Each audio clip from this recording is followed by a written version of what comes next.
Imagínate que te levantas un día, te asomas a la ventana y ves un muro dividiendo tu ciudad a la mitad. Te acercas y te dicen que no puedes pasar. Pues no hace falta que te lo imagines, porque esto ya ocurrió hace no mucho. Esto es Con Contexto y esto es el Berlín del Muro. Un poco de contexto que si no, no vamos a ningún lado. Acaba de acabar la Segunda Guerra Mundial y los ganadores, Estados Unidos, Inglaterra y la URSS, se reúnen en Berlín, en la llamada Conferencia de Potsdam. En ella se debatió cómo iba a ser la nueva Europa, lo que provocaría también la Guerra Fría, pero eso ya para otro vídeo. El caso es que en estos acuerdos Alemania, la gran perdedora, quedó dividida en dos. Al oeste estaba la RFA, la República Federal Alemana, controlada por las potencias occidentales, o sea, Estados Unidos. Y al este estaba la RDA, la República Democrática Alemana, controlada por la Unión Soviética. Berlín quedó dividida en dos ideologías totalmente distintas. Por un lado tenían la RFA, con un modelo totalmente capitalista, y por el otro estaba la RDA, con un modelo totalmente comunista. Todo esto provocaría una tremenda inmigración del este al oeste, buscando unas mejores condiciones, lo que llevaría al gobierno comunista de la RDA a construir el famoso Muro de Berlín en 1961. Y así fue como quedó dividido Berlín, y aquí os voy a contar cómo se vivía en el Berlín del Muro. Como la vida no es solo comer y dormir, vamos a dividirla en estos aspectos: economía, derechos y libertades, familia y educación, costumbres, día a día y arquitectura. Vamos a empezar en el que más diferencia hay, la economía. En el Berlín occidental era totalmente capitalista, por lo tanto tenían propiedad privada, libre mercado con la ley de la oferta y la demanda, lo que producía variedad de productos y una competencia que promovía la innovación. Además, todo esto es apoyado por las potencias de Occidente, sobre todo por Estados Unidos, que era el que estaba implicado en la Guerra Fría.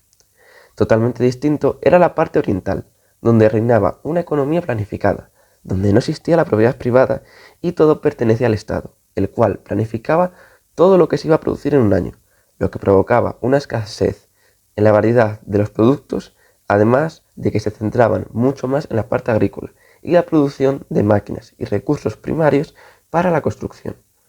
Ahora hablaremos de las diferencias en derechos y libertades, que las de un lado contradicen al otro.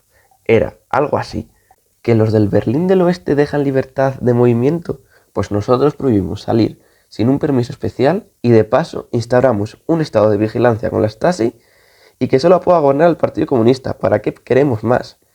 ¿Que los del Berlín del Este están vigilados 24/7 y no pueden elegir gobierno? Pues nosotros dejamos libertad individual y hacemos elecciones, y de paso dejamos libertad en los medios de comunicación. ¿Que los del Este dejan libertad en la prensa?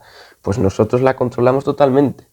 En resumen, en el Este tenían más o menos los derechos y libertades del alemán actual, mientras que en el Oeste poco más y no les dejan ni respirar. Claro, todas estas diferencias en los derechos y libertades afectaba a las familias y a la educación.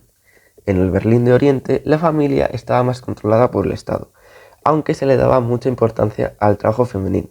Pero por otro lado, la educación estaba totalmente centrada en enseñar la ideología comunista y que los alumnos asumieran esa economía planificada. Justo lo contrario que pasaba en el Berlín occidental, donde la educación era de calidad, con acceso a muchas enseñanzas y la libertad de elegir escuelas y universidades, lo que provocaba que las familias fueran similares a las de cualquier país occidental, con libertad de elección en su estilo de vida. Las costumbres siguen la misma línea. El Berlín del Este estaba totalmente influenciado por Estados Unidos, en la moda, música, cine, etc. Tenían libertad de celebración de festivos, de expresión artística, cultural, etc. Mientras que el Berlín del Oeste estaba influenciado por la URSS, celebrando, por ejemplo, el Día de la República Soviética o el Día del Trabajador, y sobre todo con una menor influencia religiosa en la sociedad. Todas estas diferencias de los 4 aspectos anteriores influyen en el día a día de las personas, siendo en el Berlín occidental una vida con libertades y derechos, con una interacción con el resto del mundo, con turismo, diversidad de servicios de entretenimiento, etc., y siendo en el Berlín Oriental una vida marcada por la planificación del Estado, escasez de recursos primarios y grandes restricciones en la información y entretenimiento. En la arquitectura también hubo diferencias, aunque los dos se centraron en reconstruir la ciudad. En el Berlín del Oriente se construyó con un estilo monumental socialista, bloques cuadrados gigantes de hormigón, además de crear bloques de viviendas estandarizados, o sea, todos iguales. Se usaron materiales menos costosos y de menor calidad, comparado con el Berlín occidental, donde se usaban mejores materiales, construyendo en un estilo moderno y centrándose en crear una ciudad dinámica, con buenos espacios públicos como plazas o parques.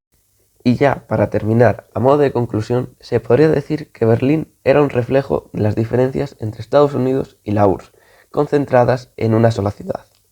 Y esto sigue afectando en el Berlín de hoy en día, donde en el Oriente siguen teniendo esa arquitectura monumental y está algo rezagado en ingresos y tecnología en comparación con el Berlín de Occidente. Y ya, para finalizar, como dato, el muro de Berlín se destruyó en noviembre de 1989, después de la caída del telón de acero, dando terminada así la separación de Berlín durante casi 3 décadas.